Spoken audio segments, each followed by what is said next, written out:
Indianapolis Colts at 3. Again, I mentioned last year at the time coming off a terrible season, and we reminded people they still have Quentin Nelson at left guard. They still have Ryan Kelly at center. They still have Braden Smith at right tackle. We're high on Bernard Ryman at left tackle. And all of those guys, again, pretty much came good. Nelson has never really gotten back to that Zach Martin caliber level where you're seeing these high 80s, low 90s grades, Hall of Fame trajectory for his career. Still a very good player, maybe taking a step back just from that trajectory. But Ryan Kelly coming off a really good season at center. Braden Smith has been one of the better right tackles over the last few years.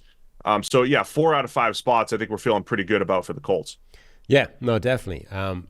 Again, like that Carolina offensive line, it was a line that never should have been as bad as it ended up getting to, and some of that was injury related. But last year it showed that like it can piece together a very good group again. Bernard Ryman, Quentin Nelson, Ryan Kelly, Braden Smith. That's 4 out of 5 or very minimum above average and pretty good. And then you just got what is Will Fries at right guard.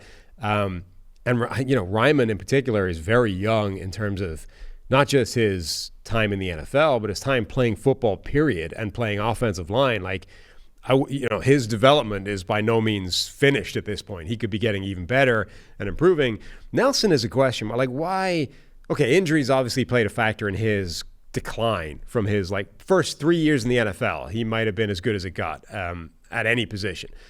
And then he declined a bit, got injured, and he's just never come back to that level again, in part because, sure, the offensive line around him wasn't as good. But we've kind of reached the point where you would have expected Nelson to have gone back to being like a truly elite player at left guard, and that hasn't happened yet. I don't know if that guy is coming back. I think Nelson's ruining all of my O-line age curve and trajectories and everything, right? I mean, again, let's work under the basis that you trust the PFF grading, that it's at least getting you in the ballpark here. 81.6 as a rookie in 2018. That is an outstanding rookie season for a guard. Then a 91, 87.5, and then since that point, Nelson's has gone down to 69, 68, and 70.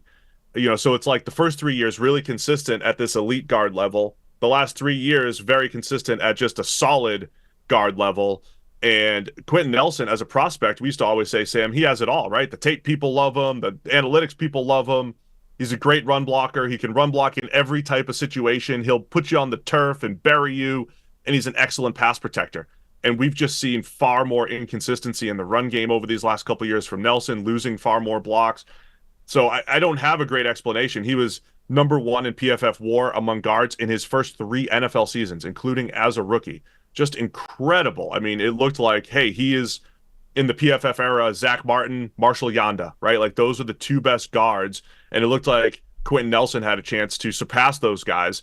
And we've just seen that level off a little bit where he's still a good player. He's still fine, but he is not at that elite level that he had been the first 3 years of his career. No, definitely. And I think I would like to see that guy come back. Obviously, the Colts would as well. I don't know if it's happening, though.